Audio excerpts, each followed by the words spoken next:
What's up, YouTube? Wanted to jump on here, do another quick video today. Talk about some more about gold, a little bit of silver.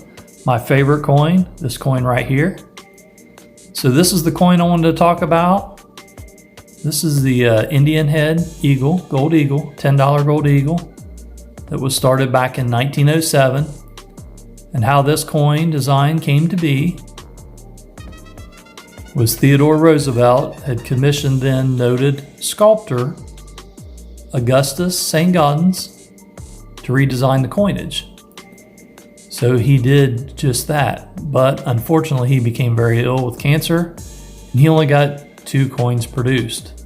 So he got the $10 eagle and he got the $20 gold eagle, which we know as the St. Gaudens eagle. So this one is a 1908. The other one, the $10 I have, is 1915, but these come out in 1907. So ironically, St. Gaudens had passed away August 3rd, 1907, before the coin debuted. Now what was different about this coin, the 1907 versus this one here, the 1915, a couple of the differences. The 1907 had a wire rim that ended up being corrected and changed by the mint engraver Charles Barber.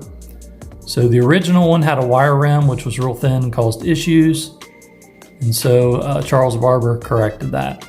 Part of the reason was that St. Gaudens was more of a sculptor. This was his first attempt at doing coinage and working on dies. So that's one of the differences. And the other difference was the In God We Trust was not on the original 1907. So after that went into circulation, some of the people had a fit. They thought In God We Trust should be on their money, had been on there. So Congress had tried to get that passed into law, and begrudgingly Teddy Roosevelt, he did sign it into law. And that was another thing that Charles Barber changed and put in here. So I thought it was kind of interesting. Roosevelt didn't want it on there. I don't think St. Gaudens cared if it was on there. It took away from his artwork, he felt. It's another interesting fact about this $10 gold Indian. It was minted from 1907 through 1916 each year. And then it was minted more between those years up to 1933 more intermittently. And then of course in 1933, another President Roosevelt, Franklin, he actually signed executive orders like 6102, I think is what it was. And it was Emergency Banking Act banning American citizens from owning or holding gold, so you were supposed to turn it in. So if you actually have a pre-33 piece of gold dated 1933, you got a very valuable piece of gold there. And so in the beginning image of these. So in 1907, the wire rim variety, there was 32,000 minted. And then 31,950 of those were called back and remelted down and upgraded with the new rim design from Charles Barber. So I thought that was another interesting fact. So there was only like 50, supposed to be 50 wire rims that were in existence. So just wanted to add that in there as another interesting fact on this particular coin. And another thing that Teddy Roosevelt insisted on was this Indian war bonnet. However, you can see the image on here does not look much of that of an Indian facial features or characteristics. I guess it could be. But come to find out, this was somebody that modeled for Augustus St. Gaudens that he put on here. And at the time he was married. His wife's name was Augusta St. Gaudens.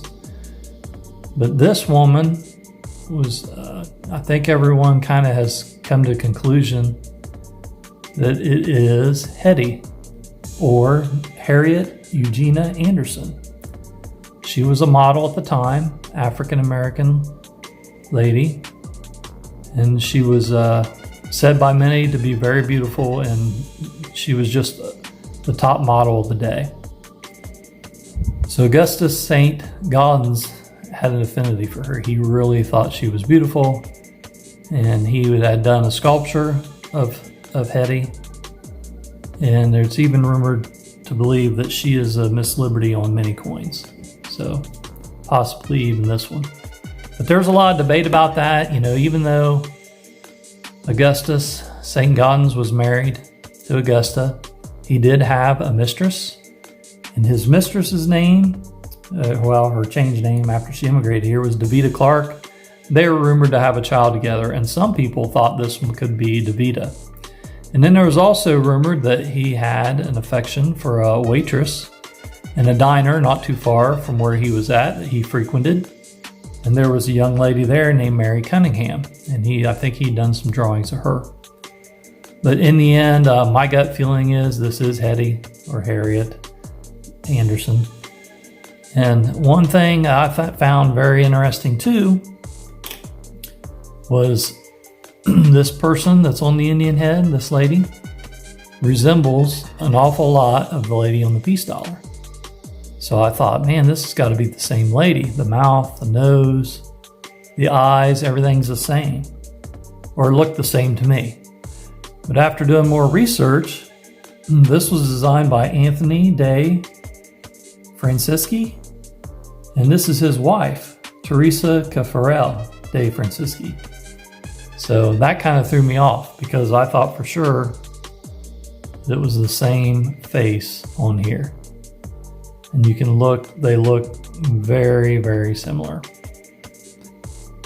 I'll also include an image in the video of Harriet Eugene Anderson, the sculptor, the actual sculpture that Augustus St. Gaudens did of her. And you can tell by that, in my opinion, it is a side profile shot like this. It does look just like this. So in my mind, this is Hetty or Harriet Anderson. So I just wanted to share that with you guys today. It's one of my favorite coins, and just show you how much history is behind some of this coinage that we may not even think about on a day-to-day basis. So let me know your opinion, what you think, your thoughts, and if you think that Miss Liberty is Harriet Anderson.